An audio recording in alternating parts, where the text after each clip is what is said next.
Well, thanks for having me and being witness to my awkward segues here through my presentation. So I'm not much of a public speaker. But yeah, my name's Chris. We run Kettle Ridge Organics together with my wife and kids. We're located near Alex. It's about 40 minutes northeast of Red Deer. We're straight grain operation. We have no livestock. We're just not set up for it. We started transition to organic in 2015. 2020 was our first year where we were fully transitioned and certified full organic. Full admission, we switched to organic. Our motives going from conventional to organic was financial.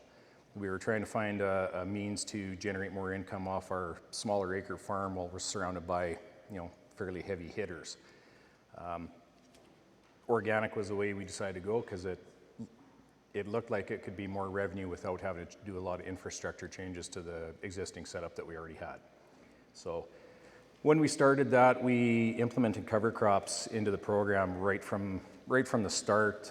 Feedback on that, Steve, you were one of my inspirations on going down that path, so thank you for that. And right now, our rotation, we are 50% cash crop, 50% cover crop. We don't compromise on that. We keep them cover crops very tight in our rotation. So, question is, why are we using them? There's a real short answer to this. For the money. We can't afford not to. It's, our farm's a business. We have to stay financially viable. My bank isn't going to take good intentions and warm feelings and pretty pictures of nature as land payment. It is what it is. So,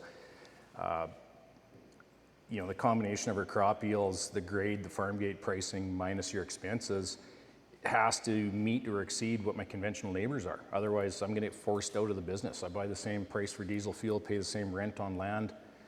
I got to go toe to toe with these guys. So, farm has to do it. So, our cover crops.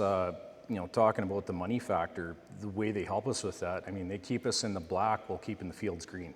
The way they do that, our legumes and our blends, for example, that's adding our nitrogen, that's keeping our yields up, our protein up, our bushel weight, growing that crop.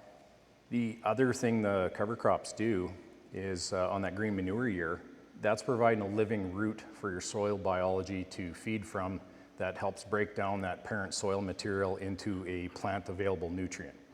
So you're basically, feeding tiny livestock with that cover crop to help break that nutrient down that your cash crops normally can't get a hold of. So we don't take these cover crops off the field, these green manures get worked into. So in theory, everything that these, everything that these cover crops have built up is on the field for the following year's cash crop. So, I guess finally, my final point is we also use, not just for the green manures, we use a fall catch crop program. So after we terminate our cover crops, we reseed the ground in September, August, September, depending on the year, depending on harvest, depending on weather, depending on life as a farmer, that goes. We reseed those just to put some green fuzz on the land so that our snowbanks don't turn black. So, why should you use cover crops? Well, I have no idea. I'll tell you why I'm doing them. Questions you got to ask yourself. I don't know your operation. It's biggest thing with these cover crops these days. There's so much buzz around them. There's so much talk around, the cover crops themselves, regenerative ag, soil carbon, soils. It goes on and on. Buzzwords, buzzwords, buzzwords. The one thing about cover crops that kind of personally irritates me is there's people out there that say, just do cover crops, just go do a cover crop, do cover crop, do cover crop. Well, it's like say, go do farming, go do ranching. Well, there's a lot of subsets to that, what do you mean? So as far as the cover crops, there's very little how-to information out there. It's not nailed down. Most of it out there is anecdotal, comes from growers, comes from seed suppliers, consultants. The biggest thing I can tell you with the cover crops we found in our operation, they're not a silver bullet. If you're gonna get into them, walk before you run, because It can get expensive, believe me. So I guess staying on this slide, things to consider. What's your problem? What are you trying to solve with the cover crop? Why are you even doing a cover crop? Why is it even on your radar? Are you trying to build nitrogen, assuming you need it? You don't have manure. That's your, the situation we're in. Are you trying to tie up other nutrients? Hold that nitrogen in place. Say you're putting down manure and you don't want it leaching away. Grazing benefits. Is it for erosion control? You do potatoes or beets and you need something to keep that land from blowing away over winter. There's a multitude of reasons for doing a cover crop. It's a tool, but like any tool, you need the right tool for the right task. If you're picking the wrong cover crop, you're not going to see a benefit. So other things to consider other than the variety is, do you have any equipment constraints on your operation? Are there special seeding requirements? What's the seed cost and availability? Is that cover crop going to be a problem downstream? Is that going to contaminate your following cash crops? Is that going to turn into a volunteered? Is it going to be a weed that you don't want to see later on? So farming's expensive as it is, and cover crops are no exception if they're poorly planned. So our operation, I'll give you an overview of what we've done, where we started, where we're at now, point out some of the pitfalls we found. Not telling you what to do in your operation. This isn't a how-to. This is just what we've done. It's some of the pitfalls and challenges we've had. Get your wheels turning and thinking about your operation and how this would apply to you and build your plan. So when we started, we bought a bunch of books, talked to a bunch of people, did a bunch of reading, and just cover crops. These are, man, those are magic. We're gonna like dive right into this. So we started with annual blends, lots of variety, up to 15 things in there. Like more is better. Like just everybody in the pot, give her. And at that time, we were mowing prior to termination with tillage to try and reduce our tillage, trying to stay with that min-till coming off of our conventional days. And then typically the fields were left fallow, or at best were seeded to a fall rye, winter wheat, following cash crop.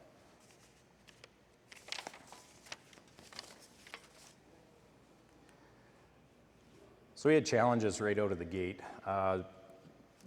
It didn't take long. There was things I didn't like about our program. Way too much tillage. Because we're 50-50, we're putting as much tractor time in the spring into the cover crops as we were the cash crops. So whether that was pre-working or just seed bed prep or trying to get, year to year, trying to get that seed bed the way we wanted it to get maximum germination out of those cover crops. And what we were seeing was, because of the blends and the seeding tools we had at the time, I had too much compromise, I found, with that seed size in seed depth and seed placement. And that was turning into excessive seed mortality or seedling mortality, and then that was reducing the density of our plant stand. Less plant stand, less weed competition. Now we have more weeds. Now we have less legumes fighting because they're pretty weak as it is. We have less nitrogen we're building. Now we have more weeds on top of that, and we're having to terminate early because the weeds are going to set seed, and we can't let that happen. So at the end of the day, we're seeing 60 days of plant growth in a 12-month cycle. So I was using 2 months out of 12 in this system. So I wasn't very excited about that. Initial seed and rig were just a FlexQuell 5000. We had built a hydraulic drive rod weeder on it so we could weed and seed in one pass. That's a story unto its own. We tried some no-till. There's our deconstructed granola bar seed blend right there. And yeah, had to start somewhere. So our current program, we've switched up. We've pivoted to biannuals. Use those in our program as much as possible. They're underseeded into our cash crop. Following that, we harvest as much as possible with a stripper header on the combine now, and that leaves, if your crop is 2.5 feet tall, that's how much stubble's out there, that's how much snow you're catching. So that moisture's there for next spring's cover crop. We're back to terminating with tillage, unfortunately, only because it's a good problem to have. The cover crops we're growing now are too intense for the mower that I have, and I can't get it to go through the mower. So that's something we're working on.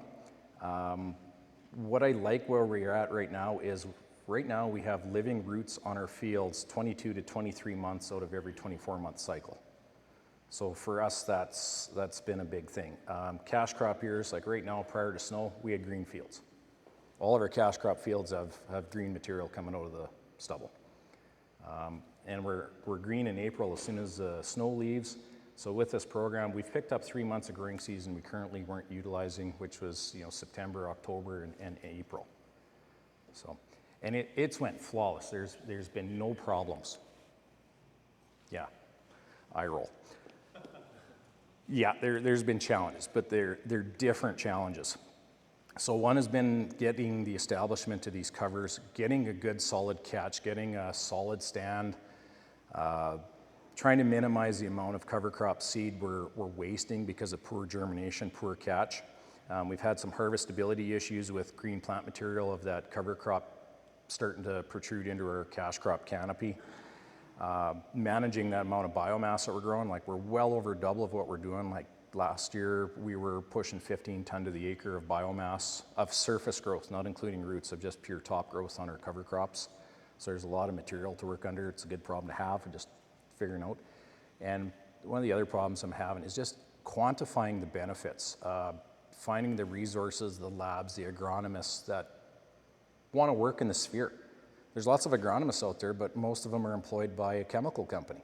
So as soon as they find out what you're doing, they're like, they can't capitalize on it. So trying to quantify, the amount of water your infiltration you're affecting, is your soil carbon going up? Like we think we're doing the right thing, but is the tillage that we're doing offsetting the biomass that we're building?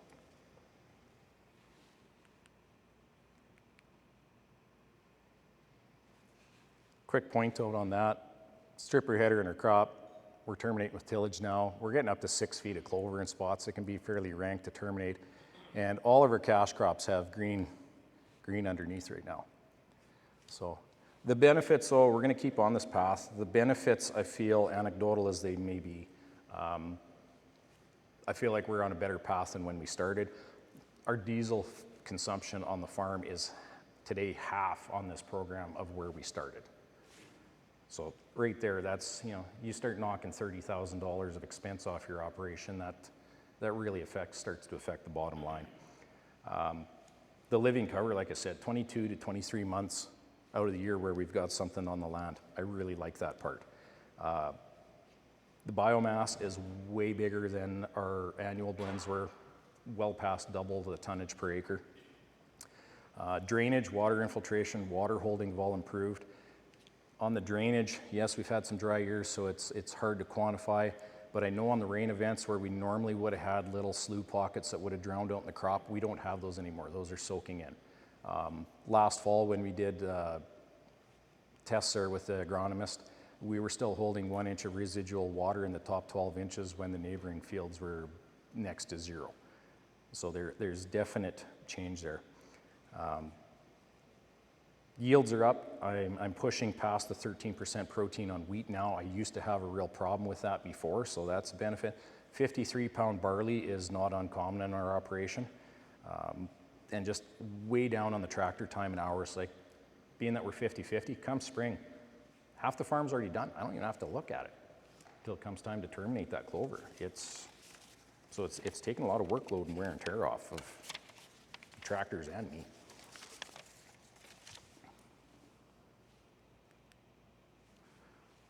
So the current learnings there that we're having, so back to those, touching on those challenges.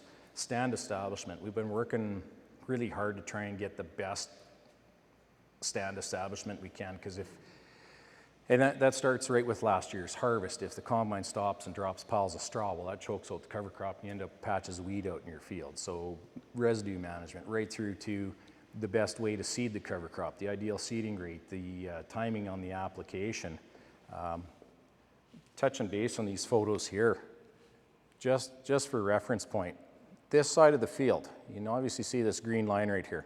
This side of the field was broadcast seeded with a 12.5 pound to the acre blend, straight blown on. This side was applied with the harrows with an applicator, so it had some incorporation to it. This side's 8 pounds to the acre. Night and day difference. So getting that timing right, getting that application right, and getting that rate dialed in, for one, saves you big time on your seed costs, but you can imagine in the spring, even with winter kill, the density of this cover crop stand versus this one's going to be significantly better. Better cover crop, better cash crop. Better cash crop, more stubble to catch next year's snow for next year's cover crop. Trying to keep that going round and round. Right through into our seeding rig we're running now. We have better seed placement. So fall cover crops, we're doing a better job getting those established on our catch crops, where we can dial our seeding rate down to half, a third of what it was and still have a way better stand of catch crop out there. Harvestability. So we ran into issues if the clovers get ahead of your cash crop. They can get up in your canopy and they can contaminate your grain in the tank and have problems drying down in the bin, so on and so forth. Harvest, we avoid swathing as much as possible because you can imagine, unless you have a very good weather window, dropping that swath on a 6-inch green, very vibrant mat of material, you're putting yourself at a big weather risk there for that green rug to get up in there and start losing your falling number on your wheat or sprouting or all sorts of problems. So we straight cut as much as possible. We went to a stripper header a couple of years ago on a whim because the next year's cover crop, we're plowing it under anyway. So why worry about putting all the straw through the combine? That was the initial thought. The side effect actually turned out better when we got using it on the cover crops. We can cruise through cereals that have a lot of clover poking up. You get around a wet spot where that clover really takes off. We can pull the heads off that grain and put hardly any green leaves in the tank. So that versus the straight cut header, it looked like a silage cutter in the tank. It was a mess. So that was a win. The other thing was, we're getting up to 3 days out of a tank of fuel on the combine. Like you're driving around with a big Roomba, like you're not beating the wheels off it trying to run straw through the machine and through the chopper. So that's been huge. The stubble that it leaves behind for the cover crop, this spring was terrible dry. That clover come out of there like a shotgun because it already had 2.5, 3 feet of snow on it, and it melted faster than the shortcut stubble. Like it was up and going, and there's no frost in the ground in that tall straw. So our plan B, we ran a grain dryer as well, and I'd say if you're going to get in these cover crops, you need a backup plan how to manage that grain in the yard, because if you do have to take it and you get that green material in, or you have to take it early, you got to have a way to take that grain, because your chances of getting it dry in the field are getting less and less if you have this big wet green mat under your cash crop. And a word of caution, if you are going to leave that cash crop, the later the crops, the worse it is. Barley being late August, early September wasn't that bad. The later you are in the season and the leaves fall off and that canopy opens and the daylight gets down to that cover crop, it really starts to take off late September. Like it'll go great guns. So if you sit back and think, well, I don't want to fire up the dryer, I'm just going to wait, the weather window looks good, I'll let the wheat dry in the sun and sit there, take a test. You'll get to a point where the cover crop is going to will grow faster than the moisture is going to come down in your cash crop. I think you're going to end up out there putting it in the baler. So there's a point where you just have to get after it, get it off the field before the cover crop basically eats it.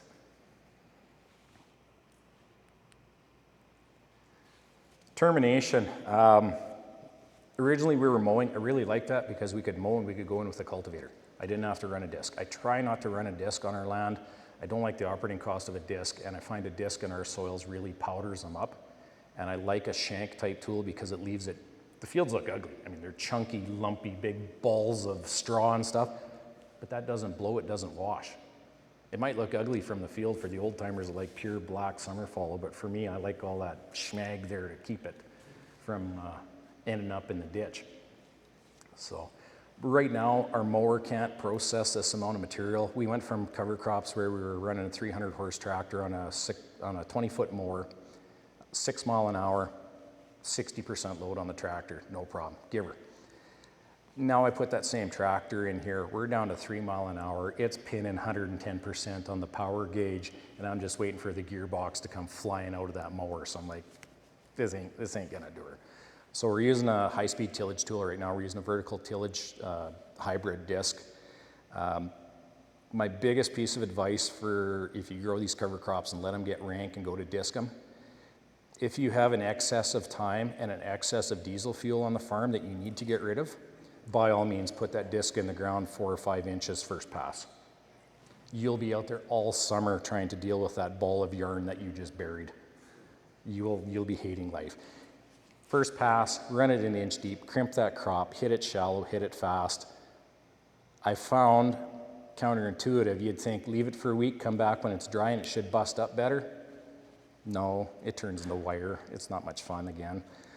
If you can hit it 2 disc passes back to back, very shallow first pass, 45 degrees the other way, then on that second pass, go in your 3-4 inches deep, it'll do a really good job of breaking that clover up, whether it's sweet or red, while it's green and lush. It's punky and it'll snap up really well. 2 passes with the disc and that much material, and we're in there with the cultivator the following week. It breaks down that fast. So that said, that's all I have to say about that.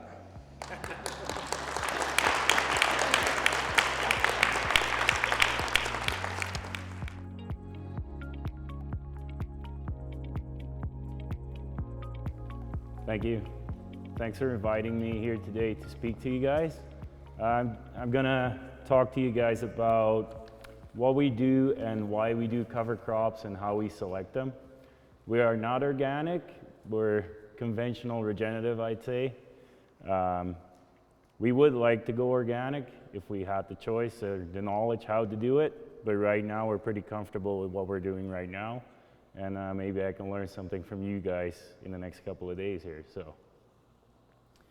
So me and Miriam, we took over a dairy farm 4 years ago by New Sarepta. Started to transition 2 years ago, started working there 4 years ago. The farm was strictly conventional, so full-on tillage, corn, barley, fertilizer, yeah, whatever. Everything that was normal, that's what we did. I found that the soil didn't have any structure. It didn't have any water infiltration, no nothing coming from Europe. Cover crops are a thing, but it was grown in the winter, so nothing grows in the winter here except some snow. So had to figure out how to do that in the season and to feed cows at the same time. So here are a couple of our, So here are a couple of our long-term goals that I'm going to be talking about today. So what we wanted to do most of all is improve the water infiltration and fix the small water cycle on the farm, and as well create a humus-rich, fertile soil. So here are some things how we did that, or why we did that anyway. So we are farming quite some hilly land, so that means that our tops of the hills are dry, and the bottoms of the hills, well, they drown out and nothing grows. So on our banks, we had a good crop, but you're only growing a crop on half of your acreage. Reduce the runoff in the spring melt. We are a fairly dry-prone area, so even though we do have a lot of moisture or melt in the spring, sometimes it doesn't rain for a little while in the growing season after seeding. Yeah, no water holding capacity, and last but not least is increasing our forage quality. That was really like a very important part. Better forage quality, better milk production, less grains that we got to give to the cows. So at the end of the day, it'll increase our bottom line. So this is our farm, actually a picture fall of 2023. And as you can see, let's see, like the brown field right in the middle is the neighbor's grain field. So you can kind of see like greenish, low spots down there. as we're on the left-hand side, the 3 quarters in a row there, we're already improving our low spots. Like, we've never had straight passes like that ever before. We still have a few, but it really improved in just 3 years of cover crops. So how do we get to this result? So the most important step in choosing cover crops is knowing what they have to do. So you need tap-rooted plants to break that hard pan. Like, without those tap-rooted plants, nothing's gonna happen. We wanna leave a living root as long as possible to exude those glomulins in there, to keep that moisture there. That gel keeps the moisture onto the soil and gets a nice aggregated soil right there. Yeah, we use just like Chris was saying, biannual crops. I think those are the biggest hitters, the biannual ones. Like, the fields where I started with the biannual, I seen the biggest change, like, from year 1, pretty much. Then our regrowth to catch the snow is a really good one. And then regrowth from the previous years that we want to have there as armor on the soil to reduce evaporation and create that humus-rich fertile soil, that topsoil. So some of the tap-rooted plants that we're using are the sunflower, the chicory, that's the blue flower there right in the middle, and then the faba bean. Our living roots, so as you can see, like, this is post-harvest. A happy purple top turnip there. That's really good at scavenging nutrients after everything's gone. Bottom picture is the regrowth of the first year. So even in our first year, we have the good result there. And then the right-hand picture there is the forage kale or collard, and it actually that was this fall. It was the first worm I found on that root on the farm, and yeah, the 4 years I've been there, so pretty promising results. Talking about catching snow, on the top of the screen you can see on the right-hand side we have a hay field that was cut right down for third cut, and on the left-hand side we got our regrowth from our cover crop. So I got my fancy measuring device out there. So you can see that our cover crop is at least catching 4 inches of snow more than our hay stubble is doing. I don't even have a clue what that amounts to in moisture, but yeah, you can just tell it's more. Creating armor. So this was a chicory field, and surprisingly enough, this was a seeding of 0.25 pounds an acre. That's standing there on the top left of the screen. So I just went over there with the no-till drill to knock it down, and I left a few passes in the field as snow catching strips, basically. So you can see that they already catch 4 inches of snow more than even the knockdown stuff. That in turn, like that cover, even helps us with our next step, is creating a humus-rich fertile soil. So by keeping all that regrowth there, yeah, we start building up that topsoil, keeping that organic matter there. And as was previously mentioned, all that organic matter is holding down a lot of moisture. And the reason for that mostly is it's carbon, and carbon is probably the molecule that has the most surface area out of any, and that's one of the big reasons why organic matter holds so much moisture. Another reason for the fertile soil is good germination for competition with weeds in the spring. Have a fast start to outcompete those weeds.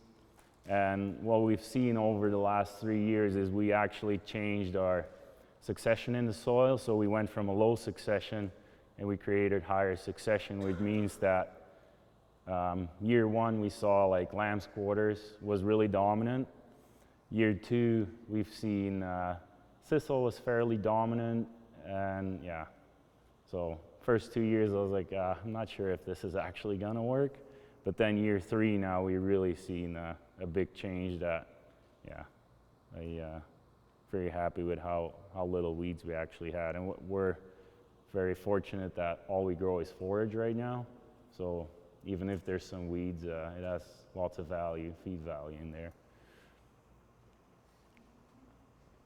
Here's some pictures of our faba bean root on the left-hand side. So I think that's a faba bean root that's about, I'd say 4 weeks old. And then on the left bottom, you can see right there, we cut open a nodule. And if it's bright red like this, you know, or blood red, you know that those things are fixing nitrogen actively. Because sometimes you have a lot of nodules, but if they're white, they're not really doing anything. So that's a good indicator of knowing if your plants are fixing the nitrogen you're wanting. On the top, we got our purple top turnip. Yeah, they're really good at scavenging nutrients, scavenging water. When you get those really downpours, they're really good at just bulking up and making sure that nothing else drowns out. And then right here, we have our daikon radish, which I love to use. So you can see right here, that it's kind of swiveling. It's trying to get through a hard pan, finds a spot, and just keeps going down. And that just shows the power of the roots that we're trying to apply here in the soil. Trying to do it with roots and not with iron. And yeah, getting that water down there. It's so important when you have those roots established and you have that spring melt, all that water can find the way through those rotting roots down into the ground. No-till is what we use right now, and what I use as well is a little bit of what my wife likes to call a Dieter's foo-foo operation. So we make our own worm castings. So all we do is we make a Johnson-Su bioreactor. We use any silage that we have on the farm that's freshly chopped, put it in there, fill it up with water, drain the water out, let it go through its thermal process. And when that's done, you just add your worms, you wait 12, 18 months, and then you apply it. What we do in furrow, so this is naked seed, this is seed sprayed with the worm juice, and this is seed sprayed with the worm juice and applied in furrow as a testing.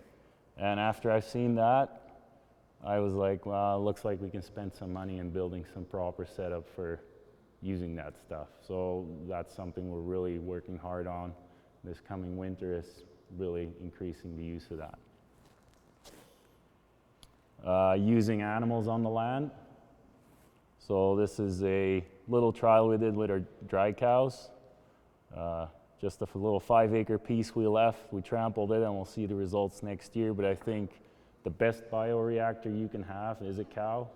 The microbiome in the gut of a cow is so diverse that it outcompetes anything out there. This was me putting down that clover stand, which got the neighbors talking pretty good. Some book recommendations for sure for this topic. I would really recommend Cover Cropping in Western Canada from Kevin Elmy. He talks about every species that does its thing in our environment, and it will really help you figure out what to choose for which goal you have on your farm and which resource concern you have. And just like that, it's over. I want to thank you guys for your time, and thanks for listening. Hope you enjoyed it.